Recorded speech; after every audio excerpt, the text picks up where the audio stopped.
क्या आप जानते हैं कि विटामिन डी कोई आम विटामिन नहीं है, बल्कि ये एक ऐसा न्यूट्रिएंट है जो आपके ब्लड प्रेशर को इफेक्ट कर सकता है। तो आज की इस वीडियो में मैं बात करूंगी विटामिन डी के बारे में। रिसर्च के मुताबिक जब आपका विटामिन डी लेवल कभी कम या ज्यादा होता है, तो फिर आप चाहे जितनी मर्जी दवाइयां खा लें, आपका बीपी कंट्रोल में नहीं आ सकता। इसीलिए अपने ब्लड प्रेशर के मसले को ठीक करने के लिए आपका विटामिन डी की सही डोज लेना बहुत जरूरी है। अक्सर लोग समझते हैं कि विटामिन डी सिर्फ हमारी हड्डियों के लिए जरूरी है, लेकिन हकीकत कुछ और है। क्योंकि ये विटामिन हमारे गुर्दों, साथ में हमारे खून की रगों और दिल पर सीधा असर डालता है। लेकिन आप याद रखें कि हमेशा मसला इसकी मिकदार का नहीं होता, यानी कि आप इसको कितनी मिकदार में ले रहे हैं ये मैटर नहीं करता, बल्कि इसका गलत वक्त पर खाना या फिर ज्यादा अरसे तक लेना और बिना टेस्ट के इसको इस्तेमाल करना आपके लिए खतरे का बाइस बन सकता है। बहुत से लोग ये समझते हैं कि अगर वो ज्यादा विटामिन डी लेंगे तो इससे उनको ज्यादा फायदा मिलेगा, लेकिन हकीकत में जब वो ज्यादा विटामिन डी लेते हैं तो इससे उनको फायदा मिलने के बजाय उल्टा नुकसान पहुंच सकता है। क्योंकि एक तो इसके ज्यादा लेने से कैल्शियम का बैलेंस बिगड़ सकता है, और साथ में ये आपके खून की रगों में सख्ती पैदा करके आपके ब्लड प्रेशर को बढ़ा सकता है। तो आज मैं बात करूंगी उन्हीं गलतियों के बारे में जो अक्सर लोग विटामिन डी सप्लीमेंट लेते वक्त करते हैं। तो सबसे पहली गलती जो अक्सर लोग करते हैं वो है विटामिन डी को कम मिकदार में खाना। अक्सर लोग समझते हैं कि विटामिन डी के रोजाना 1000 से 2000 इंटरनेशनल यूनिट्स लेना काफी है, लेकिन क्लिनिकल एक्सपीरियंस और साथ में रिसर्च बताती है कि अक्सर इसकी इतनी मिकदार हमारे ब्लड प्रेशर और साथ में हमारे दिल की सेहत के लिए काफी नहीं होती, बल्कि हमारे दिल और साथ में हमारे ब्लड प्रेशर को कंट्रोल में रखने के लिए हमारे जिस्म में विटामिन डी का मुनासिब लेवल तकरीबन 50 से 70 नैनोग्राम पर मिलीलीटर के दरमियान में होना चाहिए। इसका मतलब ये है कि इस लेवल तक पहुंचने के लिए लोगों को रोजाना 4000 से 6000 इंटरनेशनल यूनिट्स विटामिन डी लेना चाहिए, और इसी के साथ साथ उनके लिए विटामिन डी से भरपूर गिजा का इस्तेमाल करना भी बहुत जरूरी है, जैसा कि वो अपनी डाइट के अंदर मछली, दूध या फिर अंडा और फोर्टिफाइड फूड्स का इस्तेमाल करें। अगर आप लोग सिर्फ 1000 से 2000 इंटरनेशनल यूनिट्स विटामिन डी के लेंगे तो इससे आपका जो ब्लड प्रेशर है वो नॉर्मल रेंज में नहीं आएगा। फिर चाहे आप महीनों या सालों तक विटामिन डी लेते रहें, लेकिन उनके ब्लड प्रेशर का लेवल लो ही रहता है और वो कंट्रोल में नहीं आता। इसके बरअक्स अगर आप विटामिन डी को सही मिकदार में यानी कि सही डोज में और साथ में विटामिन के 2 से भरपूर ग़िज़ाओं के साथ लें, तो इससे एक तो आपका ब्लड प्रेशर भी बेहतर होगा और साथ में आपके दिल की सेहत को भी बहुत ज्यादा फायदे मिलेंगे। दूसरी गलती जो हम विटामिन डी लेते वक्त करते हैं वो ये है कि हम इनको हेल्दी फैट्स के साथ नहीं खाते, क्योंकि विटामिन डी एक फैट सोलुबल विटामिन है, यानी कि ये हमारे जिस्म में तभी जज़ब होगा जब हम इसको फैट के साथ लें।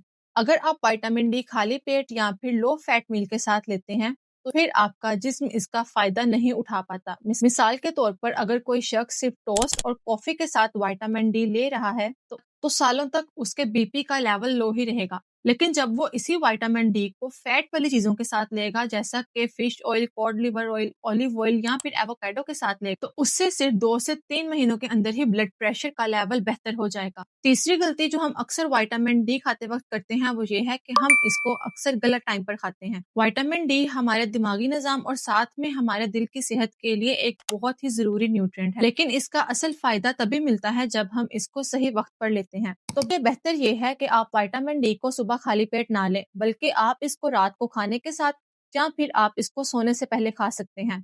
क्योंकि जब आप इसको रात को कंज्यूम करते हैं तो इसके कंज्यूम करने से एक तो ये आपके जिस्म को रिलैक्स करता है, साथ में ये आपके नर्वस सिस्टम को पुरसुकून रखता है, और इसकी वजह से हमारी रगों पर प्रेशर भी कम पड़ता है, जिसकी वजह से हमारा blood pressure Aahista Aahista normal range में आता है।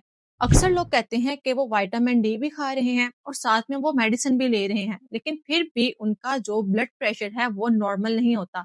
तो इसकी सबसे बड़ी वजह यही है कि वो विटामिन डी को गलत टाइम पर खाते हैं। तो इसीलिए आपने हमेशा याद रखना है कि आप विटामिन डी को सही वक्त पर लें, ताकि इससे एक तो आपकी हड्डियां, साथ में आपका दिमागी निजाम और आपके दिल की सेहत बेहतर रहे। चौथी गलती जो अक्सर लोग करते हैं वो है विटामिन के 2 का इस्तेमाल ना करना। विटामिन के 2 एक बहुत ही जरूरी विटामिन है।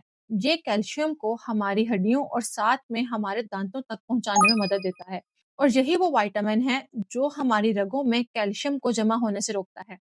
इसका साइंटिफिक नेम है मिनाकोनिन, जिसको हम शॉर्ट फॉर्म में एमके कहते हैं।